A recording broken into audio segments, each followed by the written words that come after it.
This is the introduction to Sister Elizabeth's journey, a life devoted to God. Sister Elizabeth's life is a testament to her unwavering devotion to God, filled with moments of deep spirituality and inspiration. She committed herself not out of duty or external expectations, but because she felt a profound calling within her soul. She believed there was no greater purpose than to love, serve, and follow Him with all her heart. From the moment Sister Mary first stepped into the convent as a young woman, she felt a deep curiosity and wonder, sensing this could be her true place. The abbey's walls became my sanctuary. In quiet moments before the Blessed Sacrament, when I was diagnosed with cancer, I never questioned, reminding them that God's plan is always perfect. Forehead, or adjusted my pillows. Every weakness, every earthly burden vanished. The first time in what felt like years, I could move. I comforted the sick, fed the hungry, and held the hands of the lonely. I prayed for the lost and celebrated those who rediscovered their faith. In quiet moments before the Blessed Sacrament, I whispered prayers and listened for His voice, often contemplating what lay beyond this life. I had no fear of death, viewing it not as an end but as a transition, a doorway to something far greater than this world could offer.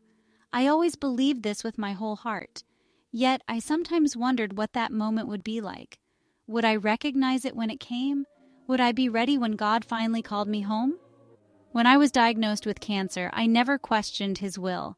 The doctors explained that the illness had spread too far. While treatments existed, they would only prolong the inevitable. I did not see this as a battle to be fought, but as another step in the journey, a path I would walk with faith, just as I had followed every road God laid before me.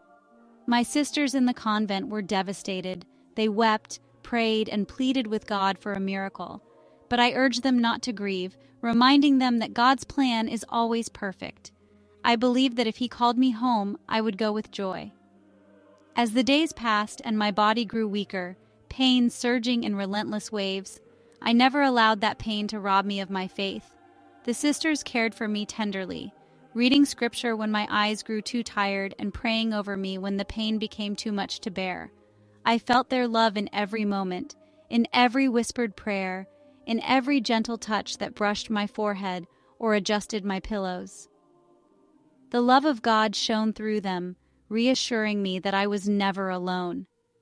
I knew the end was near when I could barely lift my hand to make the sign of the cross and heard the soft, sorrowful prayers of my sisters around me. I longed to tell them not to cry, but my strength was fading, my breath slowing. In those final moments, I felt a profound warmth settle over me, a peace so deep that it made every pain, every weakness, every earthly burden vanish. Then, in an instant, the pain was gone. The moment my final breath left my body, I sensed that something had changed within me. The agony that had weighed on me for so long was lifted. The heavy, aching exhaustion that had made even the simplest movement difficult had disappeared. I felt light and weightless, free in a way I had never known before. It was as if all the burdens of the physical world had been removed. And for the first time in what felt like years, I could move freely, not by my own body, but as if I were being carried by something greater, something beyond my understanding. I looked around, trying to grasp what was happening, and then I saw it. I saw myself lying in the bed, my hands folded gently over my chest, my face serene in a way that only those who have departed this world can appear. The sisters remained gathered around me, their heads bowed or tethered to my earthly form. The body that had seeped into every corner of my being, touching or known. I found myself drawn toward it. It stretched out infinitely in every direction. The truth was woven into the very fabric of this place. Presence was the source of the warmth I felt, the reason attachment to that body, nor any fear of what was unfolding. There was only peace. In a single moment, I understood that I was no longer tethered to my earthly form. The body that had served me so faithfully was merely a shell. It was never truly me. I was far more than that, and now I had been set free. Then I felt it, a warmth unlike anything I had ever experienced. It began gently, wrapping around me like the tender embrace of a long-lost friend. It wasn't the heat of the sun or the glow of a comforting fire. It was something deeper, something vibrant and alive. It seeped into every corner of my being, touching every memory, every thought, enveloping me in a love that had always been there, waiting for my return. Slowly the room began to fade, not abruptly, but like night giving way to dawn in a gradual, peaceful transition. The soft radiance of candlelight and the hushed prayers of my sisters melted into something far greater, something that transcended time and space, a reality more profound than anything I had ever known. I found myself drawn toward it. I didn't walk or run. I simply moved, as if the very essence of my soul was being carried forward by that comforting warmth. There was no trace of fear, only pure, unadulterated joy. And then I saw it, a light that was not like any light on earth. It wasn't merely bright or golden, nor was it simply white. It defied description.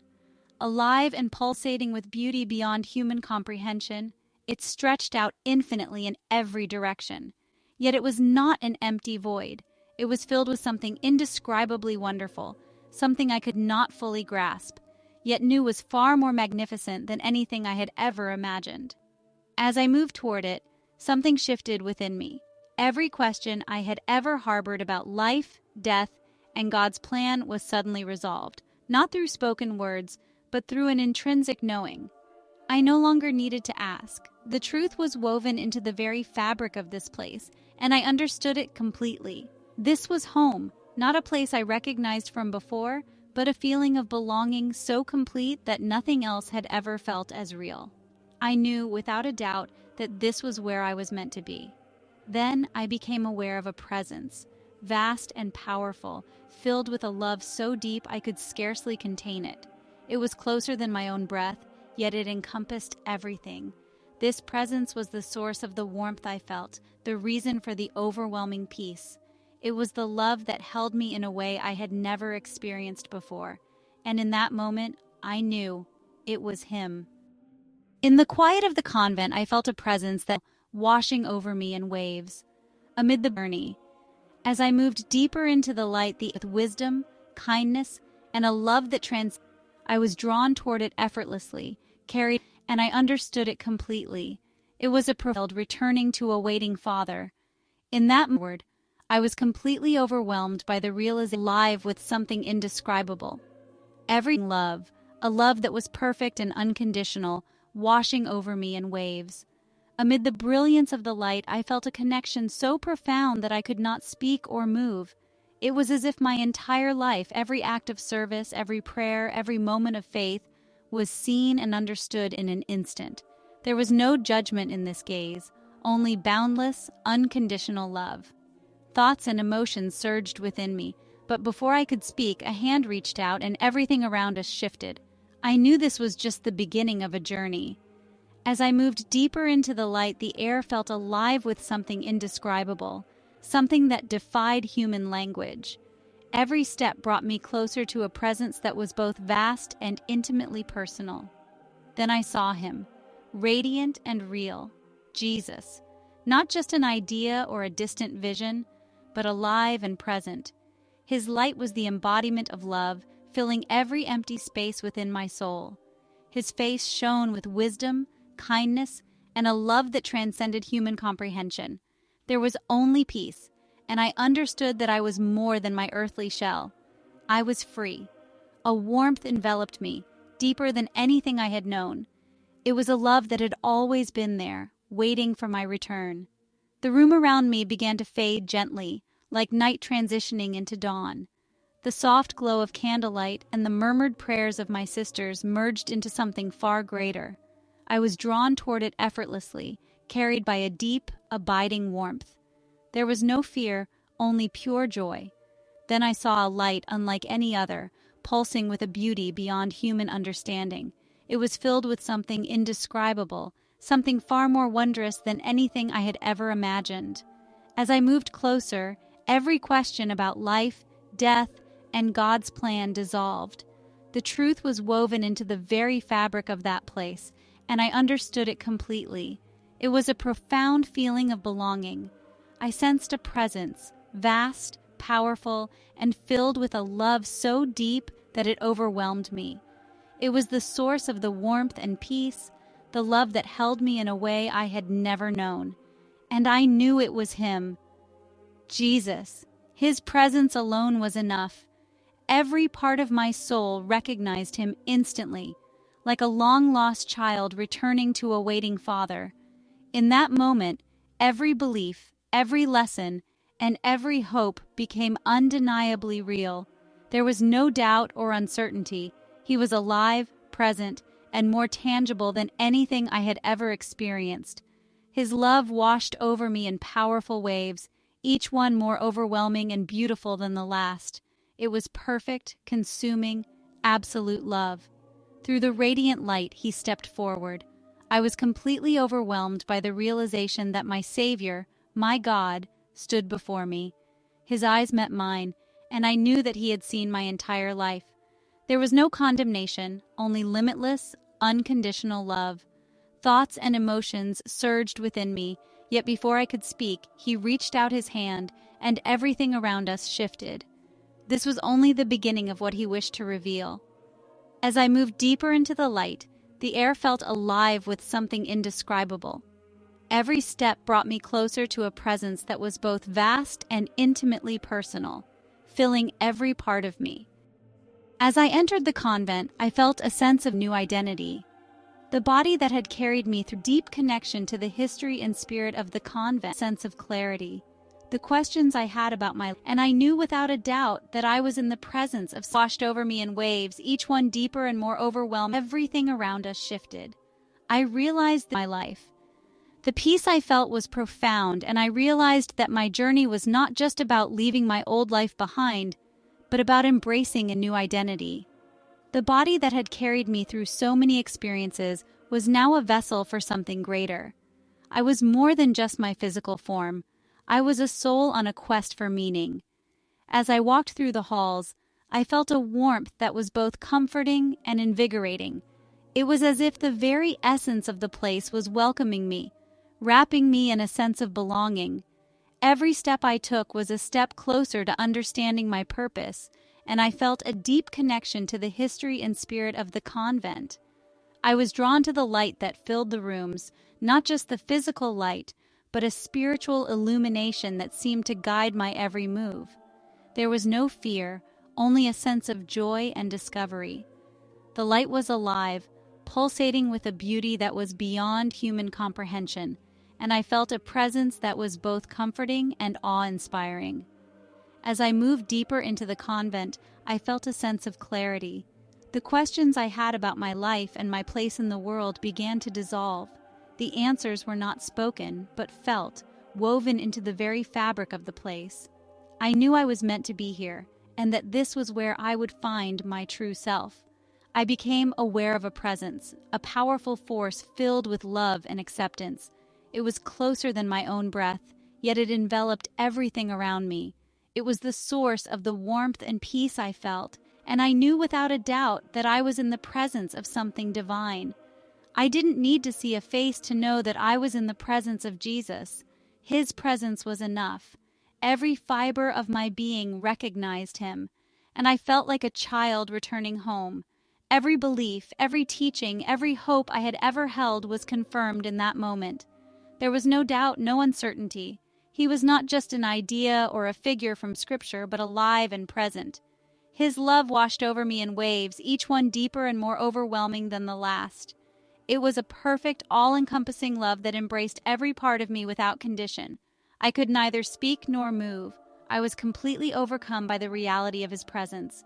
His eyes met mine, and I knew he had seen every moment of my life. There was no judgment, only limitless, unconditional love. So many thoughts and emotions surged within me, but before I could speak, he reached out his hand, and everything around us shifted. I realized this was only the beginning of what he wished to reveal. As I moved deeper into the light, I sensed the very air was alive with something indescribable, something beyond words. Then I saw him standing before me, radiant beyond any image I had ever imagined. Jesus. Not just a concept, a vision, or a distant figure, complete awareness of who I was, every deed, for this very moment. And now, here he was, leading me to this moment.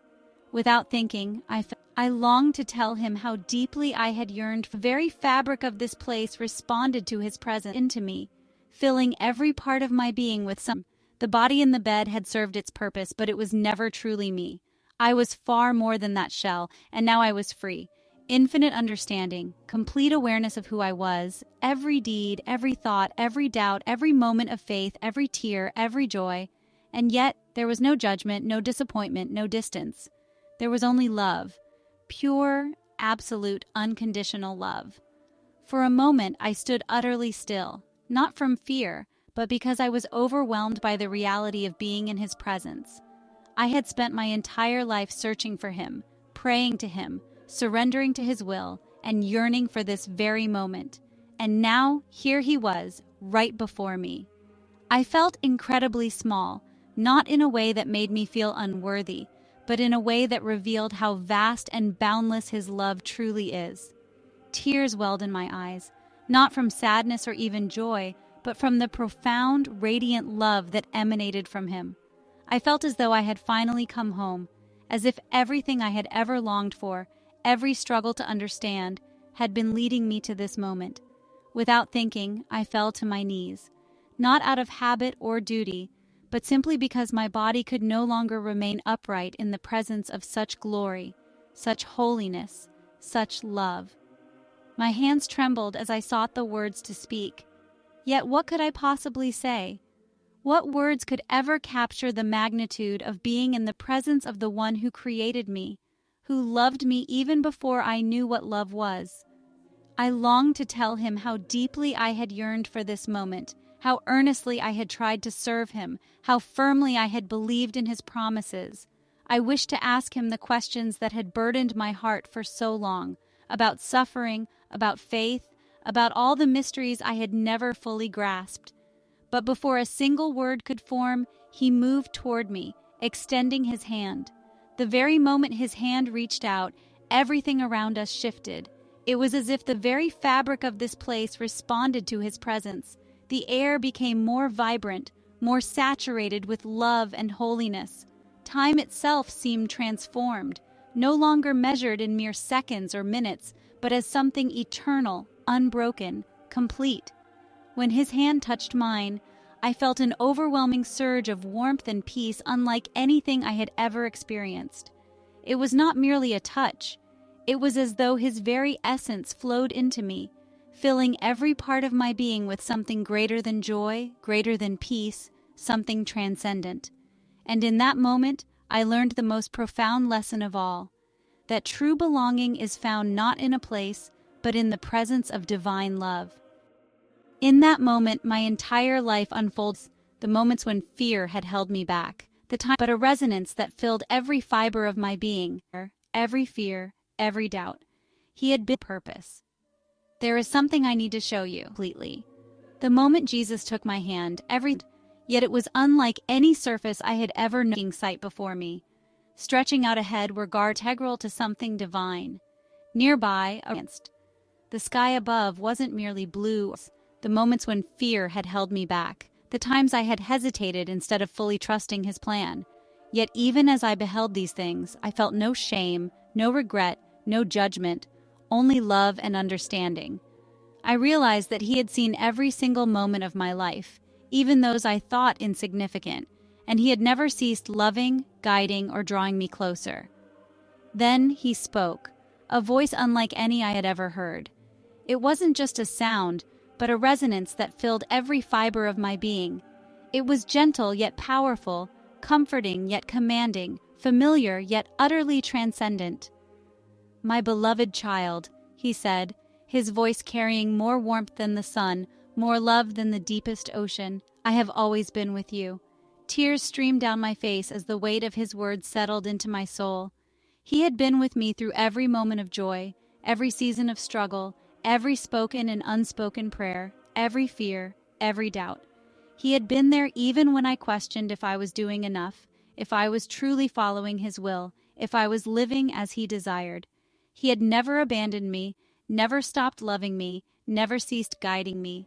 I longed to remain in that moment forever, in his presence, in the perfect peace of knowing that I was completely known and wholly, utterly loved. But then his expression shifted. While the love and warmth remained, now there was also purpose. "There is something I need to show you," he said. In that instant, everything around us transformed. The radiance of his presence did not fade. Rather, we began to move, not through space, not through time, but into something even greater, something I could not yet comprehend. The light expanded, and the very air around us seemed to shift, as if heralding an event that would transform everything. I didn't ask where we were headed. I didn't need to, for I trusted him completely. The moment Jesus took my hand, everything changed. It wasn't like simply taking a step forward as I had on earth. It was something far greater, something more profound.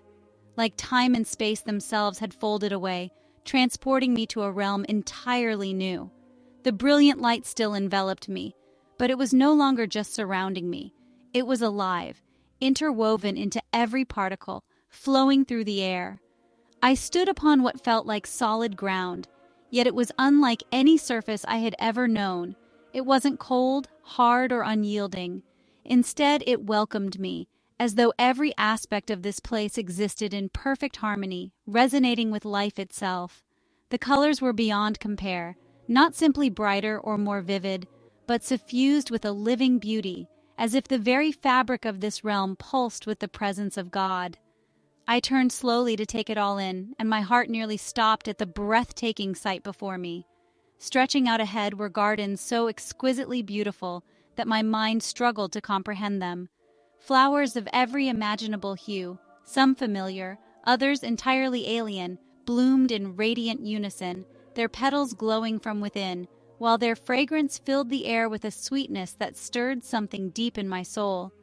Tall, majestic trees dotted the landscape, their leaves shimmering as if they were more than mere trees, seemingly integral to something divine.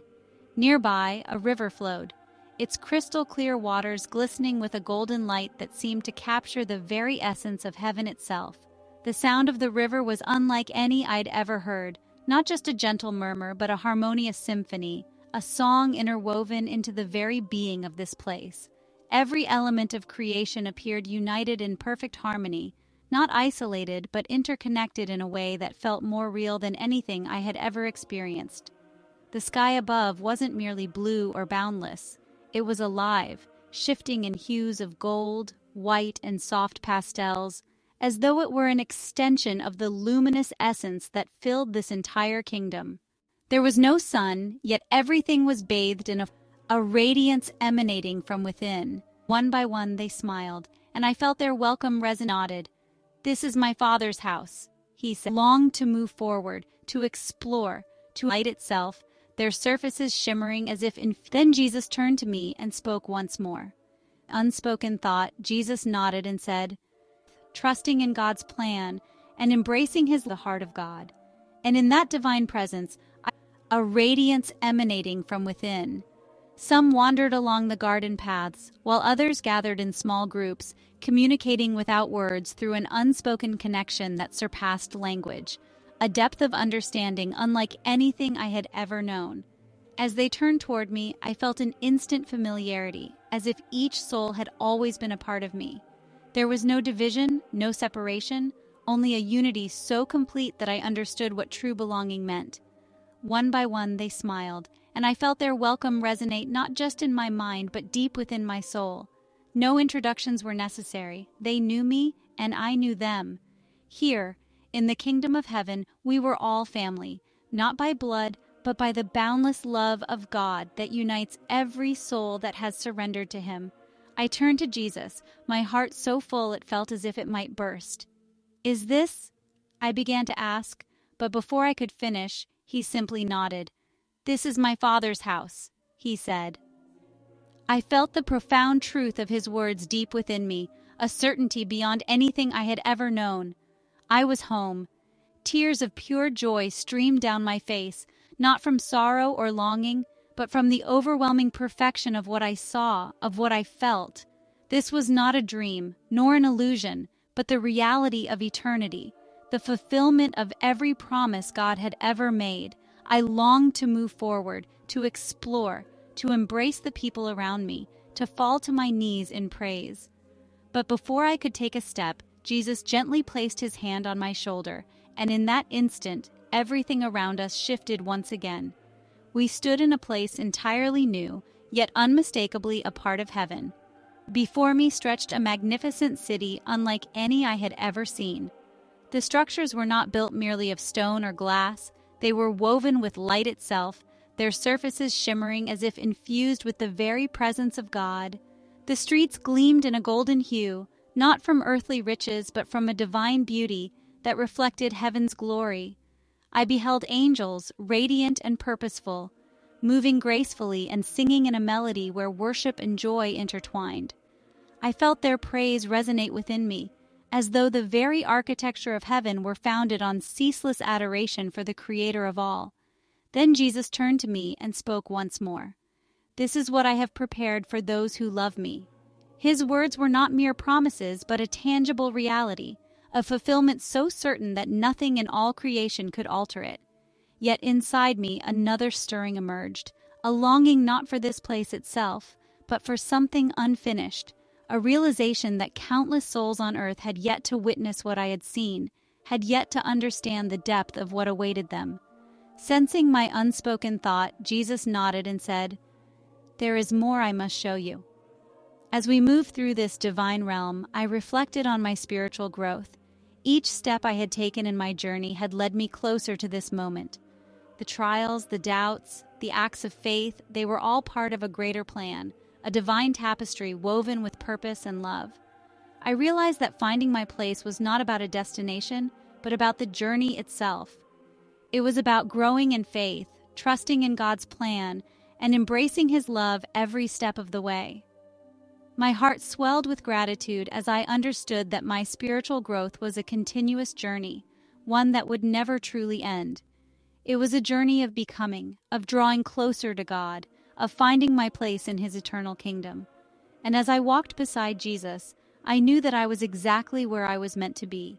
The journey of finding my place continues, with each step bringing me closer to the heart of God. And in that divine presence, I found my true home, my eternal place of belonging. The world around me transformed, and I said only perfect love existed.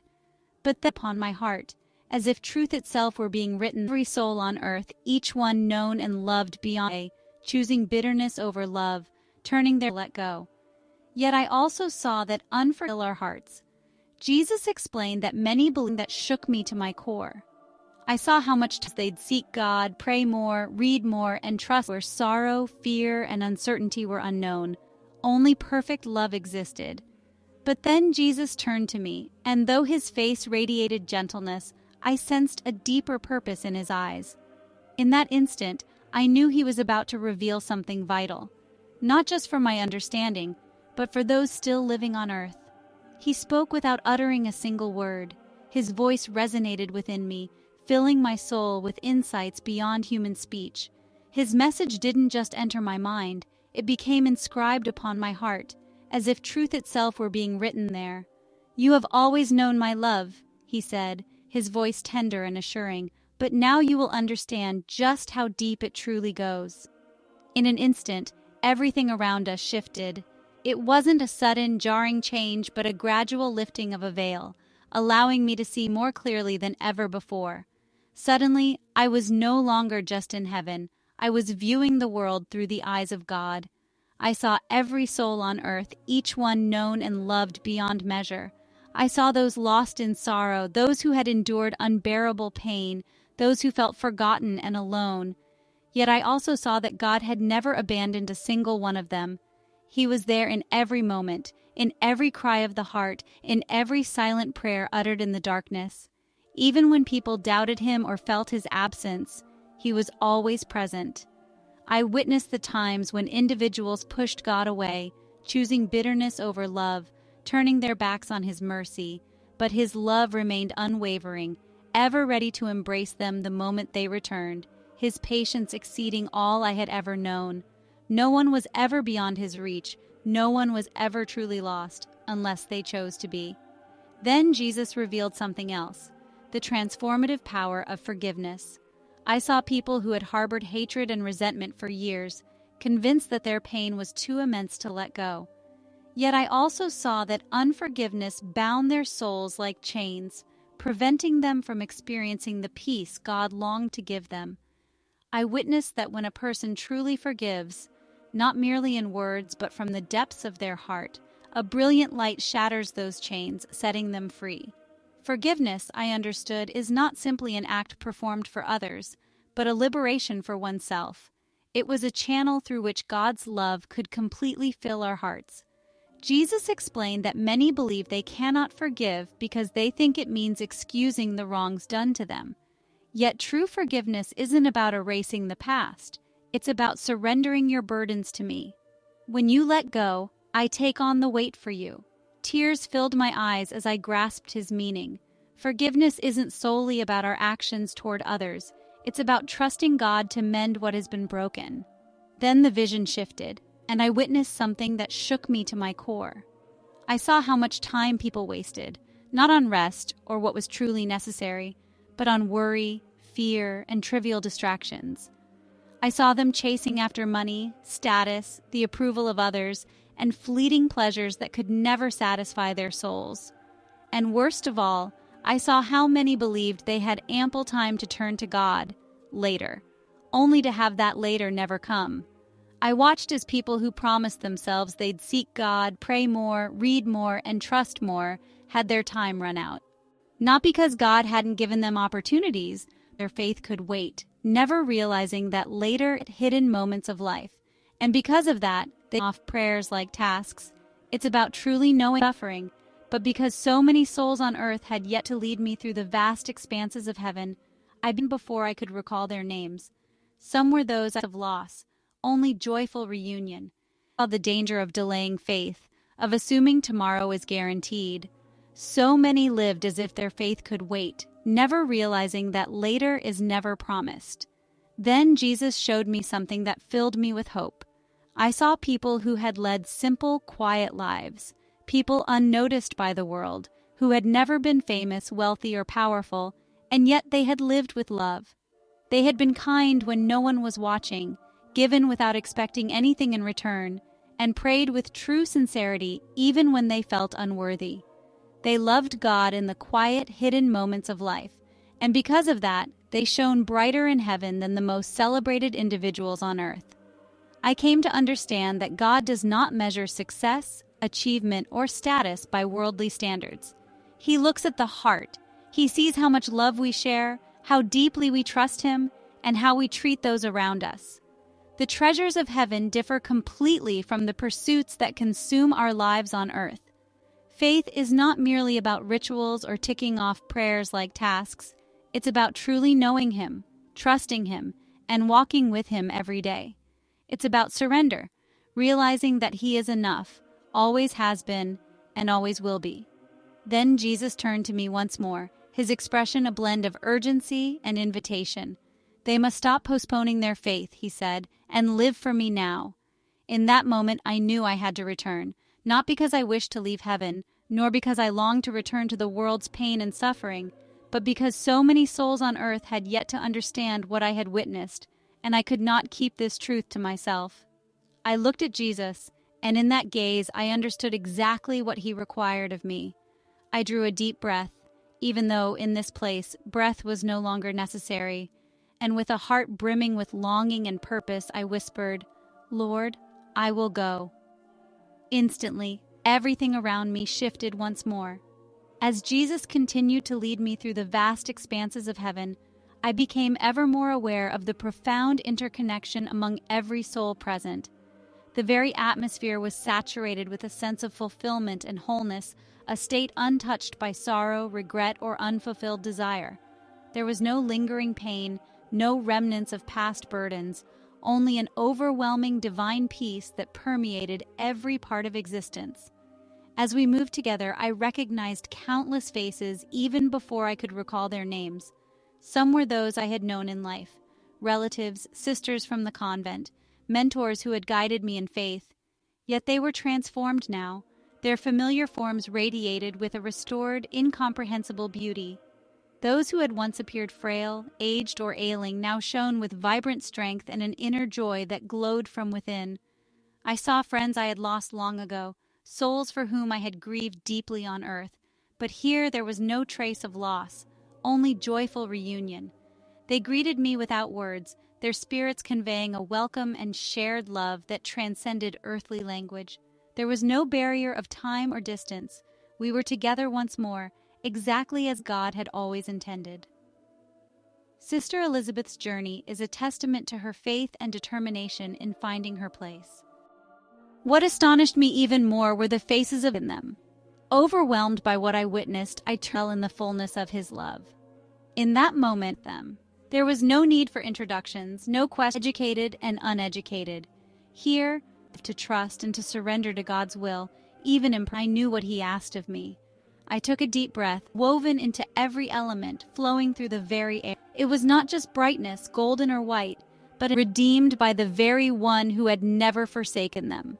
Overwhelmed by what I witnessed, I turned to Jesus, yearning to understand how those who had suffered so deeply could now stand restored, their hearts unburdened. He met my gaze with the same boundless love I had felt from the moment I arrived. "Every soul that seeks me finds me," he said. "Not one of these is forgotten."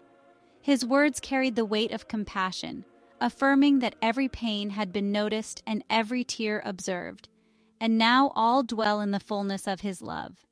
In that moment, I grasped a truth I had long accepted only in theory. God does not abandon his people, even in their suffering or weakness. He has been with them through every trial, walking beside them in moments of despair, transforming their pain into something sacred and meaningful. And now they were free. As we moved through this wondrous place, I became aware of countless souls I had never met, yet I felt an innate familiarity with them. There was no need for introductions, no question of whether we were strangers. They were family, united not by earthly bonds, but by the eternal unity of God's kingdom. It was as if every person carried a fragment of the divine story, each a testament to God's infinite love and mercy. I realized then that in heaven there were no divisions or separations, no distinctions that the world had once imposed, no lines between rich and poor, powerful and weak, educated and uneducated. Here, there was only love, belonging, and unity in Christ. Every soul was embraced by God's mercy, and that was all that truly mattered. Tears filled my eyes as I reflected on how starkly different this was from the fractured world I had left behind, where people lived divided, ensnared in conflict and misunderstanding. But here, none of that held any meaning. What mattered was the state of the heart, the choices to love, to trust, and to surrender to God's will, even imperfectly. I recalled the countless times I had imagined heaven while still alive, a place of rest, peace, and reunion with loved ones. Yet it surpassed all my imaginings. It was not merely a location, it was a profound reality, a completeness that no earthly perspective could fully capture. It wasn't simply about what was gained, but about what was ultimately made whole. I looked into Jesus' eyes and I knew what he asked of me. I took a deep breath, though here breath was no longer needed, and with a heart filled with both longing and resolve, I whispered, "Lord, I will go." Instantly, everything shifted again. As he led me deeper into the light, the very air around us transformed. It was as though time and space themselves folded away, carrying me into something even greater than before. The radiance of his presence remained, not just surrounding me, but woven into every element, flowing through the very air. I found myself standing on a surface unlike any I had ever known, not cold, hard, or unyielding, but welcoming, as if the ground itself existed in perfect harmony with life. The colors were beyond anything earthly, more than merely bright or vivid. They were imbued with a living beauty, as though the entire realm pulsed with God's presence. And then I saw him, the light that was not of this world. It was not just brightness, golden or white, but an active, pulsating force of love that filled every inch of this infinite expanse. As I moved closer, every question I had harbored, this was the source of the warmth I had felt, I had ever shared, every hope I had nurtured was forward. I could not speak or move. So many emotions and thoughts surged within, and I did. I realized that heaven is not mere then, that heaven isn't a distant realm reserved for the end of illness and determination. and I knew he had one love so deep it overwhelmed me. It was nearer than my own breath and yet encircled everything. This was the source of the warmth I had felt, the reason for the profound peace, a love that embraced me in ways I had never experienced. I knew in that moment it was him, Jesus. I did not need to see his face to recognize him. His presence was enough. Every fiber of my being acknowledged him instantly, like a long-lost child returning to the arms of a loving father. In that moment, every belief I had ever held, every teaching I had ever shared, every hope I had nurtured was confirmed as true. Before me, there was no uncertainty. He was not just an idea or a figure from Scripture. He was alive, present, and more real than anything I had ever known. I felt his love before I even saw him.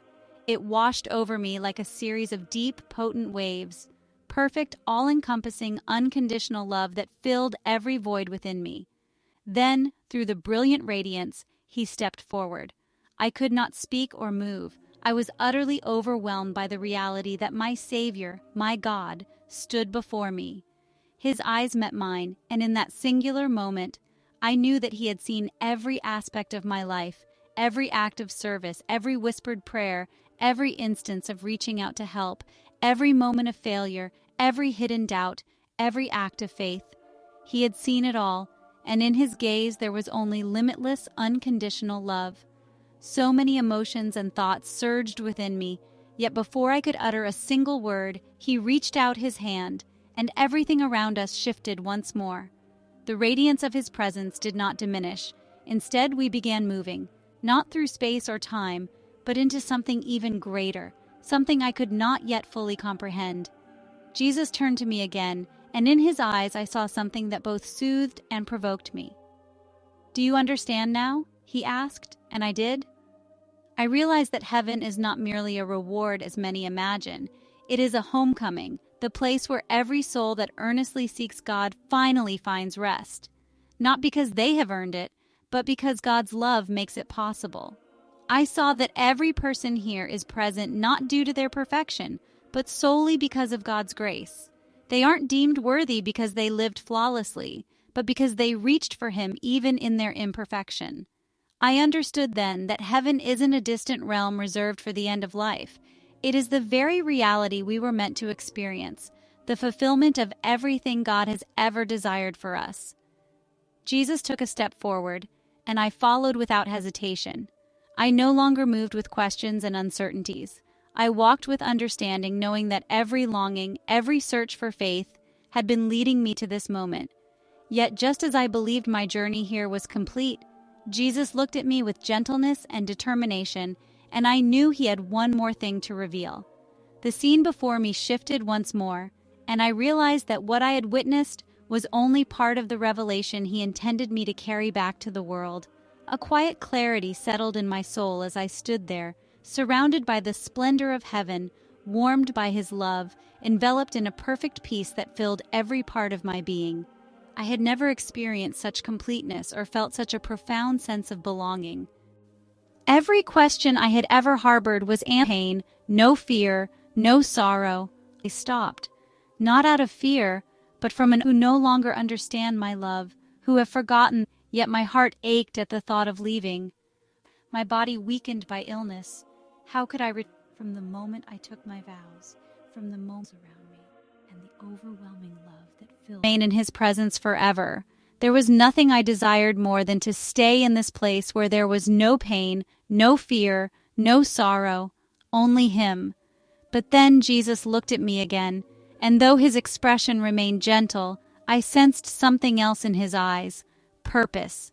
I felt it before he even spoke, a subtle weight settling upon my heart, a knowing that something remained unfinished.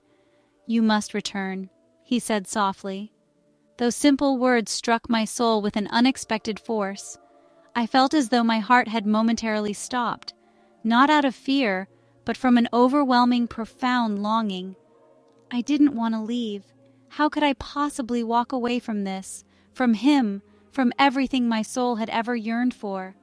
I shook my head slightly, not in defiance, but in desperate confusion. "Lord, I don't understand," I whispered. His eyes shone with kindness and urgency as he replied, "There are many who need to hear what you have seen, so many who are lost, who no longer understand my love, who have forgotten that I am calling them home." The weight of his words pressed upon my soul.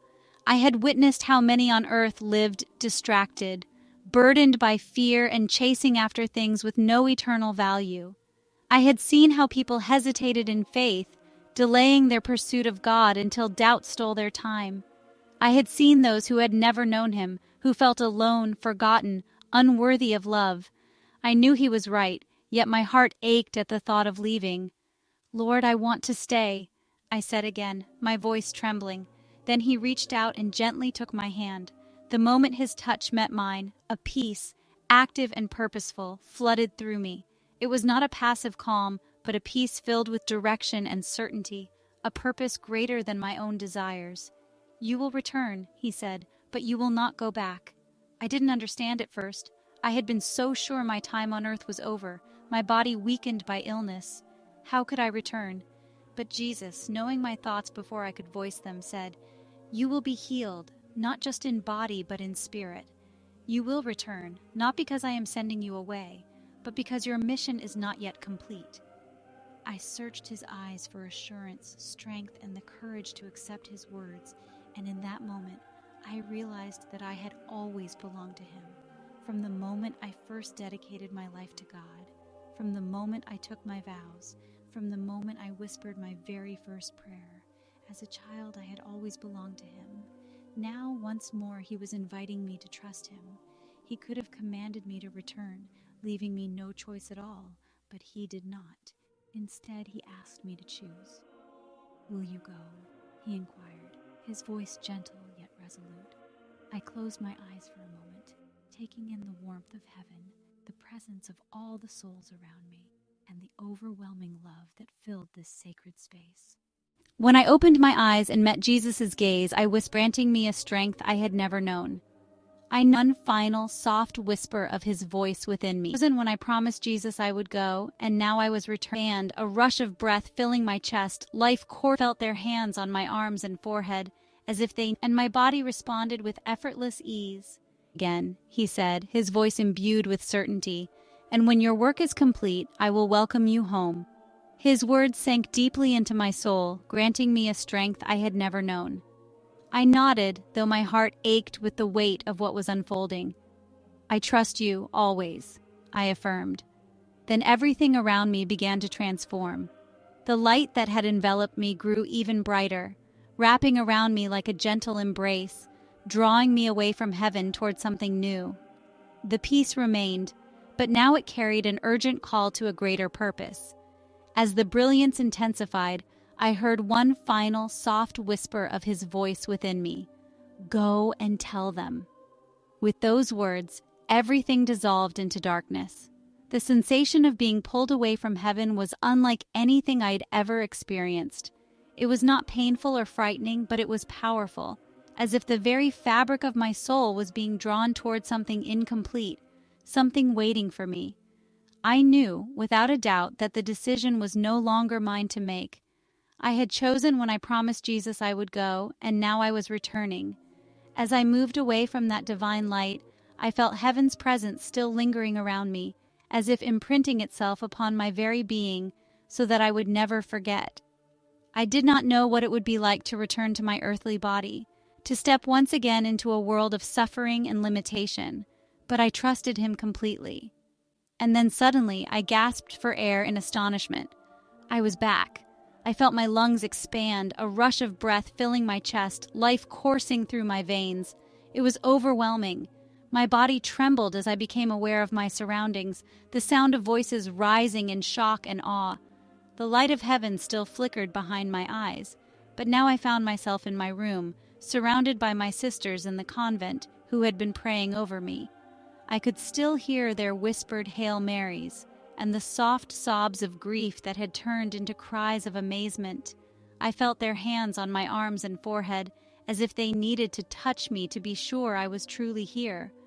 One of them gasped, her voice thick with emotion. "Sister Mary, you're awake." I turned my head slightly, seeing faces filled with both joy and disbelief. They had expected me to slip away peacefully into the arms of God, yet here I was, alive, breathing, and awake in a way I had never experienced before. I sat up, and my body responded with effortless ease. In that moment, I realized there was no pain. The agony that had tormented me for months, the crippling weakness, the gradual decay that had once made even the slightest movement impossible, had all vanished. I reached for my chest where the weight of my illness had once pressed so heavily, but found nothing there. There was no heaviness, no trace of doubt, possibly explain the sense of purpose I had just discovered. And yet here I was, alive, vibrant. He turned to his colleagues and stammered, "She's done," but I already understood that I had found my place. Every eye turned toward me. I was with him. Now they had confirmation from someone who had been suddenly alert as I realized something even more profound. "Mary," I murmured, barely able to form the words. How could this be? How could I possibly explain the sense of purpose I had just discovered, the love in which I had stood, the truth that had been imprinted upon my heart? But before I could gather my thoughts, the doors burst open and the leaders rushed in. I could see the shock on their faces as their eyes met mine. Just hours earlier, I had been lost, my spirit succumbing to the relentless uncertainty that had taken hold of me. They had already warned the others to prepare for the inevitable. And yet here I was, alive, vibrant, whole. One of the leaders, a person who had guided me for months and who had once told the others I wouldn't last much longer, stood frozen, his mouth agape in disbelief. This isn't possible," he finally muttered, shaking his head as if trying to rouse himself from a nightmare. He stepped closer, trembling as he reached out to me. I watched his brow furrow in confusion as he tried to understand my transformation. After a moment, he turned to his colleagues and stammered, She's completely different. No signs of distress, no weakness." Then he stopped mid-sentence, his eyes widening. "The uncertainty, it's gone." A hush fell over the room. The others gasped in shock, their hands clasped tightly, their eyes flitting between me and the leaders. Finally, one of them whispered, "A revelation." Those words struck me powerfully. I knew it was indeed a revelation, but I already understood that I had found my place. I had stood in the presence of the one who guides every step and restores all things, and now I had returned, not because I was meant to live longer for my own sake, but because I had a mission to fulfill. I drew in a deep breath, feeling the gravity of that realization settle in my heart. "I must tell you something," I said softly, my voice steadier than I expected. The room fell completely silent as every eye turned toward me. "I was with him," I continued. "I was in a place of understanding. I saw the purpose he has prepared for us, and I spoke with him." A ripple of shock and reverence passed through the gathering. Some of the younger members pressed their hands over their hearts, eyes wide with wonder. The older ones, those who had spent decades in search and devotion, nodded, their faces reflecting a deep, knowing understanding, as if they had always believed that purpose was real. Now they had confirmation from someone who had been there. One of the leaders, a person who had long maintained a skeptical view of faith, stepped forward, his voice barely above a whisper. You saw him?" I met his gaze and simply nodded. "Yes," I replied, "and he sent me back for a reason." The atmosphere in the room became charged, filled with an almost tangible expectation, something divine. Then I sat quietly, my body suddenly alert as I realized something even more profound. I sat up, and my body responded effortlessly. That was when I noticed there was no pain, no agony, no weakness, no slow decay that had once rendered even the smallest movement impossible. It was gone. I reached for my heart where I had, "Mary, how is this possible?" I could certainty that had gripped me. They had prepared the other and my transformation. After a moment, he turned to my place in the presence of the one who guides every step. Shock and reverence rippled through the room. I saw something that both comforted and challenged me. Place is not a distant realm reserved for the end of lives, brimming with tears. One reached out cautiously, as if afraid I might vanish with a touch. "Mary, how is this possible?" I could hardly find the words. How could I explain what had transpired? How could I describe in human language the purpose I had just witnessed, the love in which I had stood, the truth that had been etched upon my heart? But before I could attempt to speak further, the doors burst open and the leaders rushed in. I saw shock on their faces, knowing that just hours before I had been lost, my spirit succumbing to the relentless uncertainty that had gripped me. They had prepared the others for the inevitable, yet here I was, alive, vibrant, whole. One leader, who had once warned the others of my impending despair, stood frozen, his mouth agape in disbelief.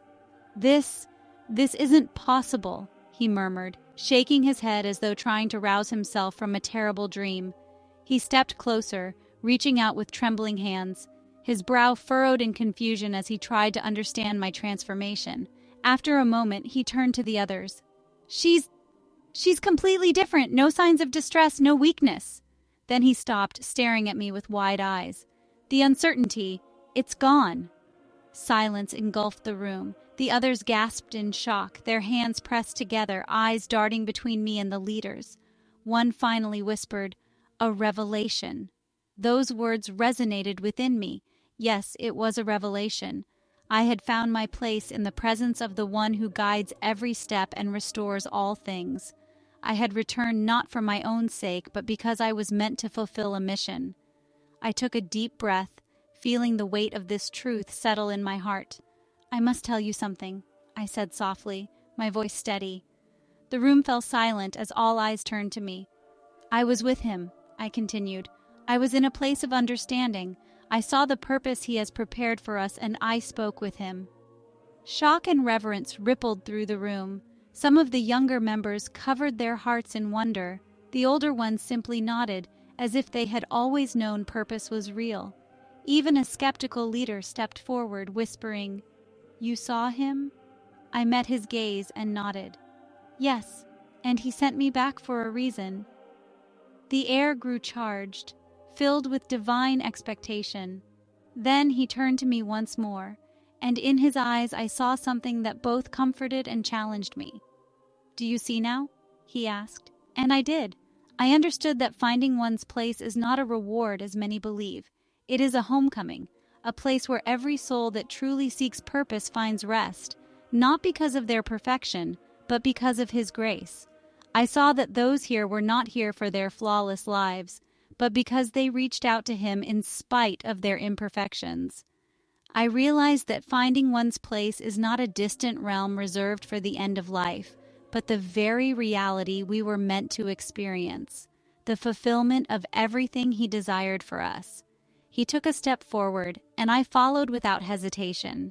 I no longer moved with doubts or uncertainties. As I walked into the convent, I felt a me as I stood there, surrounded by heaven's glory in His presence, in a realm without pain, fear, profound longing. "Lord, I don't understand." The message made clear that while the simple lives of the humble, you will not go back.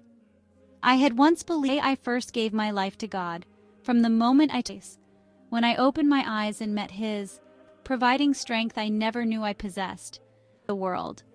A quiet clarity settled over me as I stood there, surrounded by heaven's glory, filled with His love and perfect peace. I had never known such completeness, such profound belonging. Every question and every longing within me was answered without words. The truth was woven into the very fabric of this place, and I understood it completely. This was home. I turned to Jesus, overwhelmed with gratitude, joy, and the deepest love I had ever known. I longed to remain here forever, in His presence, in a realm without pain, fear, or sorrow, only His love. But then Jesus looked at me, and in His eyes I saw something else. Purpose. I sensed it before He spoke, a gentle weight settling upon my heart, a knowing that something remained unfinished. "You must return," He said softly. Those simple words struck me with an intensity I hadn't anticipated. My heart felt as though it might stop, not from fear but from profound longing. "Lord, I don't understand," I whispered, my voice trembling. His eyes, filled with kindness and urgency, met mine. "There are many who need to hear what you've seen, many who are lost, who no longer understand my love, who have forgotten that I am calling them home," he said. I felt the weight of his words, knowing that many on earth wasted their time chasing fleeting things and delaying their pursuit of God until their time ran out. His message made clear that while the simple lives of the humble shone brighter in heaven, my return was not meant to be an end, but a beginning. "Lord, I want to stay," I said again, my voice filled with trembling resolve. Yet he reached out and gently took my hand. The moment his touch met mine, peace flooded through me, a peace not passive, but one imbued with direction and purpose greater than my own desires. "You will return," he assured me, "but you will not go back." I had once believed my time on earth was over, my body weakened by illness, and wondered how I could ever return. But Jesus knew my thoughts before I could voice them. "You will be healed, not just in body, but in spirit. You are not being sent away. Your mission is not yet complete." I searched his eyes for assurance and strength, and in that moment, I understood that I had always belonged to him, from the day I first gave my life to God, from the moment I took my vows, from the very first prayer I whispered. As a child, I had always been his. Now he was asking me to trust him once again. He could have commanded me to return without choice, but he did not. Instead, he asked, "Will you go?" His voice was gentle yet purposeful. I closed my eyes, absorbing the warmth of heaven, the presence of the souls around me, and the overwhelming love that filled this sacred place. When I opened my eyes and met his, I whispered, "Lord, I will go," tears streaming down my face. He smiled, a smile that carried both joy and deep sorrow, as if he understood that my heart would forever yearn for heaven, even after I returned. Yet there was something else in his expression, a promise. "You will be with me again," he said with certainty, "and when your work is complete, I will welcome you home." His words settled deep within me, providing strength I never knew I possessed. I nodded, though my heart ached with the weight of it all. "I trust you always," I murmured. Then everything around me began to change. The light that had enveloped me grew brighter, wrapping me in a gentle embrace and drawing me away from heaven toward something new. The peace remained, but now it carried a sense of finished, something waiting for me. Him completely. Then, shockingly confirming I was truly here. One sister possible had vanished.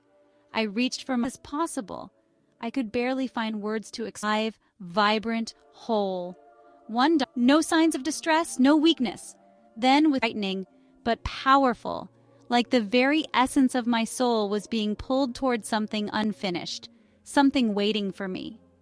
I knew without doubt that the decision was no longer mine. I had made my choice when I promised, "I will go," and now I was returning. As I moved away from that divine light, I felt heaven's presence lingering around me, imprinting itself on my very being, ensuring I would never forget. I did not know what it would be like to be back in my earthly body, to step once again into a world of pain and limitation, but I trusted him completely. Then, shockingly, I gasped for air. I was back. I felt my lungs fill, a rush of life coursing through me. It was overwhelming. My body trembled as I took in my surroundings, voices rising in astonishment. The light of heaven still danced behind my eyes, yet I now found myself in my room, surrounded by my sisters in the convent who had prayed over me. I could still hear their whispered Hail Marys and feel their gentle touches, confirming I was truly here. One sister gasped, "Sister Mary, you're awake!" I saw their faces, filled with joy and disbelief. They had expected me to slip away into God's arms, but I was here, alive and awakened like never before. I sat up, my body responding effortlessly, and realized there was no pain. The agony that had tormented me for months, the debilitating weakness, the slow decay that once made even the smallest movements impossible, had vanished. I reached for my chest where the weight of my illness had once pressed, but found nothing. There was no heaviness, no sickness, only strength, vitality, and life. Tears streamed down my face, not out of pain or fear, but from overwhelming awe. The nuns watched, astonished, their hands covering their mouths, their eyes brimming with tears. Sister Agnes reached out hesitantly, as if afraid I might vanish with her touch. "Mary, how is this possible?" I could barely find words to express the wonder I felt. How could I possibly describe the glory I had witnessed, the love that had enveloped me, the profound truth now etched on my heart? But before I could answer, the doors burst open and the doctors rushed in.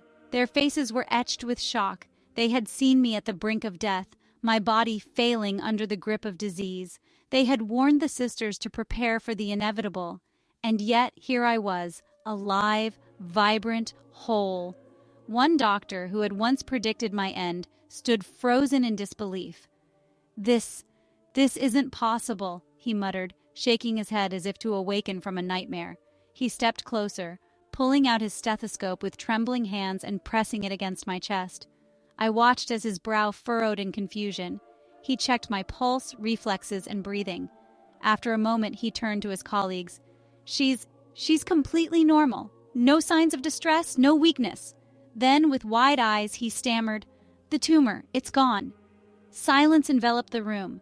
The nuns gasped, their hands clasped together, their eyes darting between me and the doctors. One whispered, "A miracle." The word struck me powerfully. I already knew I had been with Jesus, in the presence of the one who heals and restores. I had returned not for my own sake, but because I was given a mission. My journey of finding my place and growing spiritually was far from over. I took a deep breath, feeling the weight of that eyes wide with wonder, while the older ones but a calling, a truth too profound to be dismissed. I had been granted a second chance for my miraculous healing, and the nuns in my convent hated every corner of heaven, a love far deeper felt unworthy. Yet above all, I dare not promised another day, another hour, or another. Ripple of shock and reverence passed through the room.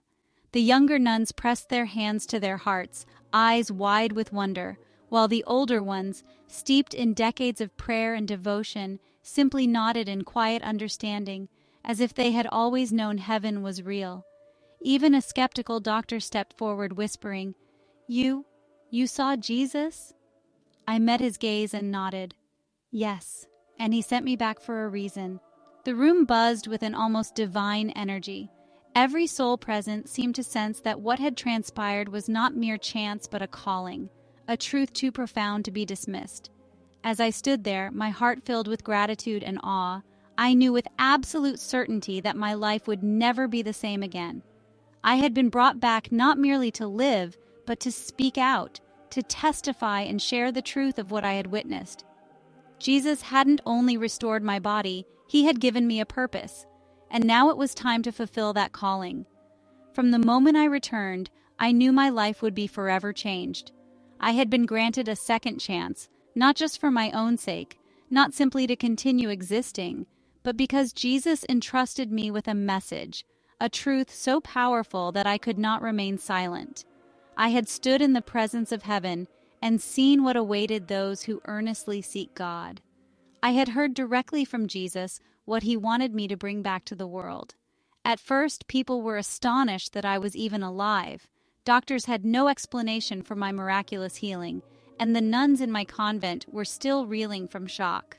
News of what had happened began to spread beyond our walls.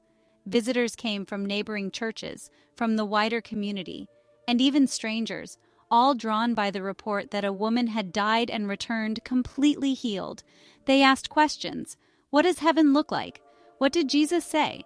What was it like to be in his presence? And I told them everything. I described the love that pervaded every corner of heaven, a love far deeper than anything we experience on earth.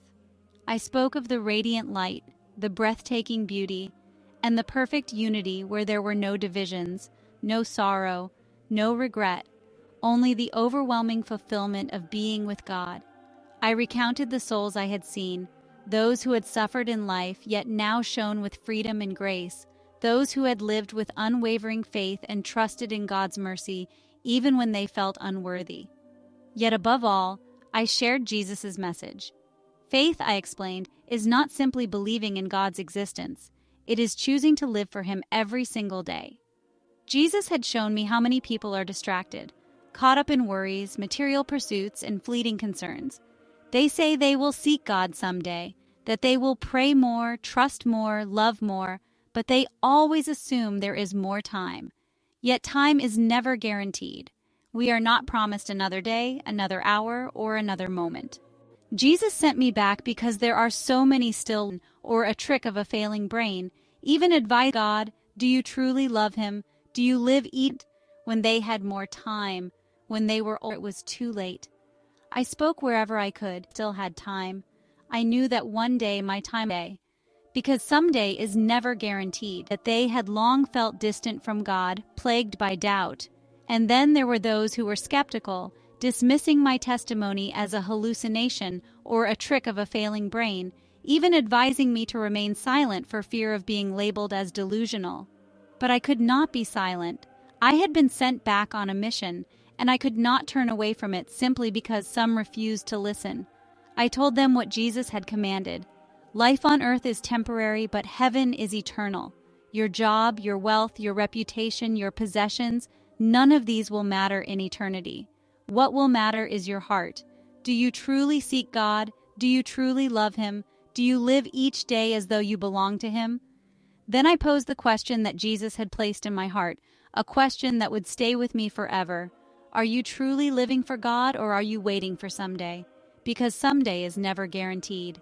I saw how that question shook people, stirring something deep within their souls. Some wept, realizing they had spent their lives waiting, postponing their faith, assuming they could turn to God when it was convenient, when they had more time, when they were older, when they were finally done chasing the things of the world. Others looked away, uncomfortable, unwilling to face that truth. But I knew this was precisely why I had returned. Jesus hadn't healed me just so I could go back to my old life. He had given me a new purpose, a renewed fire in my heart, and entrusted me with the mission to share what I had seen so that those still lost might open their eyes before it was too late. I spoke wherever I could, in churches, at gatherings, even to strangers curious about my story. Some listened, others did not. Yet I never stopped, because even if only one soul turned back to God because of what I shared, it would be worth it. I devoted the rest of my days to spreading Jesus' message. I prayed that those who heard it would not wait until death to understand what I had seen. I prayed that they would choose Him now, today, while they still had time.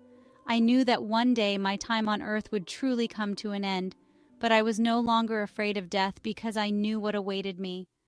I understood that when I took my final breath, Jesus would be there, just as He had always been.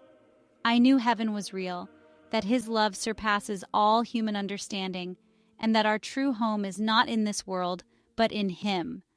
And now I ask you the same question. Are you living for God, or are you waiting for someday? Because someday is never guaranteed. Finding my place was not about a physical location, but about understanding my purpose.